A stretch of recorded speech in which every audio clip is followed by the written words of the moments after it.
हमारी कुंडली में 12 भाव होते हैं। इसमें से छठे भाव, 8वें भाव और 12वें भाव को त्रिक स्थान कहा जाता है। यह भाव शुभ भाव की श्रेणी में नहीं आते। तो आज हम बात करेंगे कुंडली के छठे भाव के बारे में। नमस्कार दोस्तों, स्वागत है आप सभी का मेरे चैनल अभी एस्ट्रोलॉजी में। तो आज हम कुंडली के छठे भाव के बारे में बात करेंगे। इस भाव से हम रोग, ऋण, शत्रु, कोर्ट कचहरी, दुर्घटना आदि का विचार करते हैं। मामा यानी ननिहाल पक्ष से संबंधों को इसी भाव से देखा जाता है। कफ, चोट लगना, मानसिक शांति अशांति, कंपटीशन, मूत्र विकार, नौकर का सुख, विपत्ति आना, कमर दर्द, पालतू जानवर आदि, ये सभी छठे भाव से देखे जाते हैं। और इस भाव का जो कारक ग्रह है वो शनि और मंगल को माना जाता है। शनि इस स्थान से रोग देते हैं और मंगल उन्हीं रोगों का नाश करते हैं। वहीं दूसरी ओर अगर देखें तो मंगल छठे भाव में शत्रु उत्पन्न करते हैं और शनि इन शत्रुओं का नाश करते हैं। यानी शनि छठे भाव में रोग देते हैं लेकिन शत्रु हंता बनाते हैं, और मंगल रोग का नाश करते हैं लेकिन बहुत सारे शत्रुओं आपके बना देते हैं। तो ये ध्यान देने योग्य बात है। छठे भाव का जो फल है वो अचानक ही मिलता है। कोई भी ज्योतिष छठे भाव से संबंधित फल की प्रेडिक्शन एक्यूरेट नहीं कर सकता। ये जो भी फल देगा, अपने भाव से संबंधित जो भी रिजल्ट देगा वो अकस्मात देता है।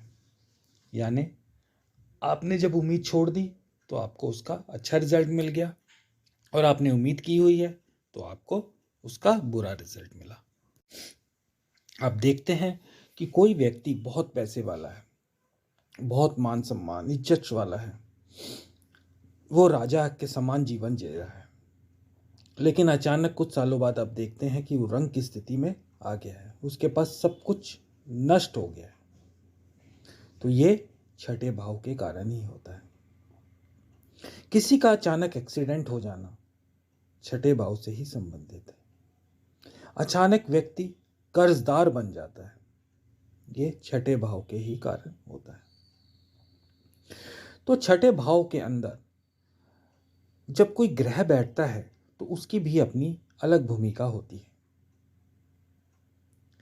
तो आगे हम इसी बारे में चर्चा करेंगे कि छठे भाव में आपके जो भी ग्रह हैं, 12 के 12 ग्रहों में से कोई ग्रह अगर आपके छठे भाव में बैठा है तो वो आपको कैसा फल प्रदान करेगा। इस क्रम में सबसे पहले हम सूर्य देव को लेते हैं, क्योंकि सूर्य देव हमारी आत्मा है। छठे स्थान में यदि सूर्य होगा तो आप ये मान सकते हैं कि आपकी आत्मा को छठे भाव में दर्शाया गया है। यहां स्थित सूर्य आपके शत्रुओं का नाश करेगा। यदि शत्रु होंगे तो शत्रु आपके सामने टिक नहीं पाएंगे। समाज में आपका मान सम्मान बढ़ाता है यहाँ का सूर्य। परंतु रिश्तेदारों में मामा पक्ष यानी ननिहाल पक्ष से आपकी हमेशा अनबन रहती है। यहाँ का सूर्य आपको कामी प्रवृत्ति का भी बनाता है। अहंकार तो मानो कूट कूट कर भरा हो आप में।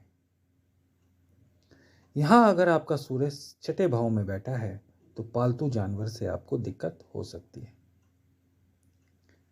सरकार से हानि का योग भी यहाँ का सूर्य आपको देता है। कोई बीमारी होती है तो वो लंबी चलने के योग यहाँ का सूर्य बनाता है। बात करें चंद्रमा की। यदि चंद्रमा आपके छठे भाव में बैठा हुआ है तो चंद्रमा सीधे सीधे मन और माता का कारक होता है। तो छठे भाव में जब चंद्रमा बैठेगा तो सबसे पहले तो आपका मन हमेशा अशांत रहेगा, आपको किसी भी चीज की तसल्ली नहीं होगी और माता से आपकी जिंदगी भर नहीं बनेगी। माता आपके सपोर्ट भी करेगी तो आपके मन में होगा कि माता आपसे भेदभाव कर रही है। यहां चंद्रमा अगर नीच का हुआ तो कोई बीमारी अगर आपको हुई तो वो लंबी चलेगी। माता की तबीयत को भी यहाँ का चंद्रमा आपके खराब करता है। यहाँ का चंद्रमा शत्रुओं से भय दिखाता है, मेहनत का फल आपको नहीं मिलने देता। यदि छठे स्थान में शुभ राशि अगर हो तो आपकी कुंडली में, तो यहाँ का चंद्रमा आपको शत्रुओं पर विजय अवश्य दिलवाता है। वहीं चंद्र मित्र राशि में हुआ तो आपको डॉक्टर का प्रोफेशन मिल सकता है। आप अगर मेडिकल फील्ड में हैं तो आप डॉक्टर आसानी से बन सकते हैं।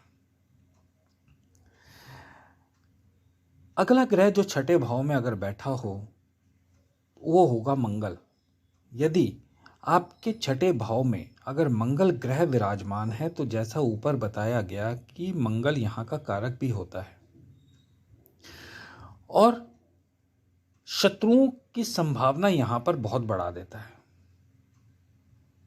आपके एक शत्रु खत्म होते हैं, दूसरा शत्रु पैदा हो जाता है, दूसरा खत्म होता है, तीसरा शत्रु पैदा हो जाता है। तो शत्रुओं से आपको हमेशा भय बना रहता है।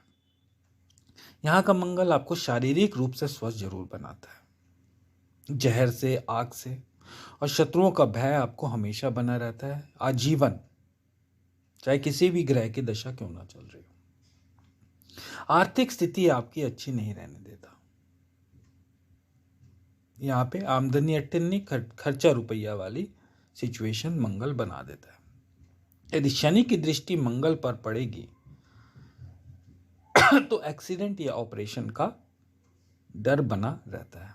पॉलिटिक्स के लिए ये युग काफ़ी अच्छा है, या पॉलिटिक फील्ड में जाना चाहते हैं तो यहाँ का मंगल आपको काफ़ी सपोर्टिव रहता है। अगर पारिवारिक संपत्ति अगर आपको है तो उसका सुख आपको अवश्य मिलता है, लेकिन आपके जीवन के उत्तरार्ध में नौकर का सुख यहाँ का मंगल आपको नहीं लेने देता।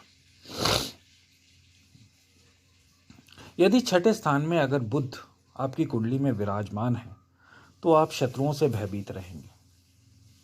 आपको कोई गंभीर रोग हो सकता है, मानसिक रूप से परेशान रहेंगे। नौकरों का सुख यहाँ स्थित बुध आपको नहीं लेने देता। औरतों से संबंध आपका अच्छा नहीं होता। सरकार पक्ष से लाभ जरूर दिलाता है, लेकिन वाणी आपकी हमेशा कठोर बनाता है, जो आपको बीच बीच में दिक्कतें पैदा कर सकती है। लेकिन आप ये मानिए कि आप ज्ञानी होते हैं और शिक्षक बनकर आप अपना ज्ञान बांट सकते हैं। यदि गुरुदेव छठे भाव में आपकी कुंडली में विराजमान है तो आपको ये कोई असाध्य रोग दे सकते हैं, लेकिन शत्रु अगर आपके हैं तो उस पर विजय जरूर यहाँ का गुरु दिलाते हैं। मामा और माता से संबंध अच्छे नहीं रहने देते। जीवन में एक बार अपयश जरूर मिलता है। बड़े भाई से हमेशा विरोध रहता है। पेट संबंधी बीमारी हो सकती है, मोटापा आपको ज़्यादा हो सकता है और भाग्य आपका सपोर्ट नहीं करता। शुक्रदेव यदि आपकी कुंडली में छठे भाव में विराजमान है तो ये बात मान के चलिए कि आप कभी गरीब नहीं होंगे। आपके कभी पैसों की कमी नहीं होगी। अगर आपके पास कुछ भी नहीं है लेकिन आपको पैसा चाहिए तो कहीं ना कहीं से आपका उसका जुगाड़ जरूर हो जाएगा। लेकिन यहाँ के शुक्र आपको चरित्र को ठीक नहीं रहने देते। आपको अपने चरित्र को सुधार कर रखने की काफ़ी ज़रूरत होती है। नीच का शुक्र होगा तो आपका चरित्र और ज़्यादा खराब करेगा। पत्नी से तकलीफ के योग यहाँ का शुक्र आपको देता है, लेकिन यहाँ के शुक्र की अच्छी विशेषता यह है कि यह आपको मान सम्मान जरूर दिलाता है, समाज में इज्जत प्रतिष्ठा सब कुछ दिलवाता है, सरकार से लाभ के योग बनाता है। शुक्र आपकी कुंडली के किसी भी भाव का स्वामी हो, उस भाव से संबंधित फल आपको अच्छे देखने को मिलते हैं यदि शुक्र आपकी कुंडली में छठे भाव में विराजमान है तो। इस स्थान का शुक्र कई स्त्रियों से संबंध बनवाता है, इसलिए थोड़ा संभल कर रहने की जरूरत है, क्योंकि ये आपको HIV जैसी संबंधित, एड्स संबंधित बीमारी भी दिलवा सकता है, और वो बीमारी नहीं दिलवाई तो आपके वैवाहिक जीवन में तनाव पैदा करवा सकता है, क्योंकि अगर आपके पराई स्त्रियों से संबंध होंगे तो निसंदेह आपका वैवाहिक जीवन अच्छा नहीं रहेगा। यदि शनि देव छठे भाव में आपकी कुंडली में विराजमान है तो ये शत्रुओं पर विजय दिलाते हैं, साहसी बनाते हैं, आर्थिक लाभ दिलवाते हैं, भाग्य हमेशा आपका साथ देता है, आप धनवान होते हैं। राजनीति में जाना चाहते हैं तो यहाँ का शनि आपको काफ़ी मदद करता है। यहाँ शनिदेव यदि शत्रु राशि के होते हैं तो कोई लंबी बीमारी की संभावना आपको बढ़ा देते हैं।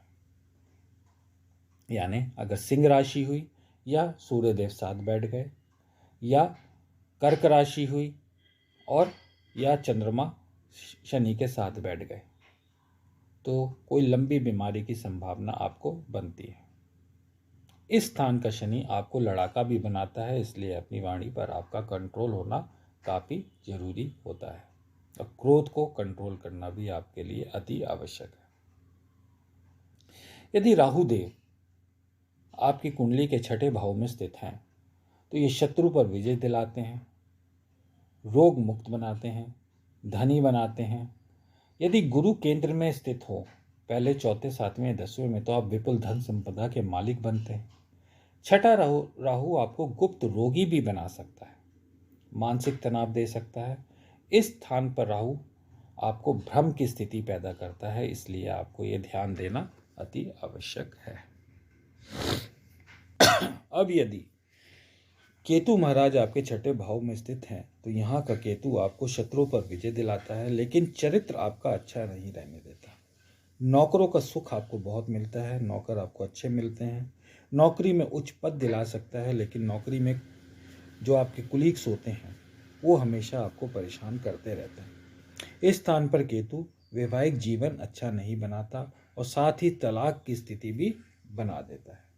दांतों और हड्डियों की समस्या यहाँ का केतु देता है।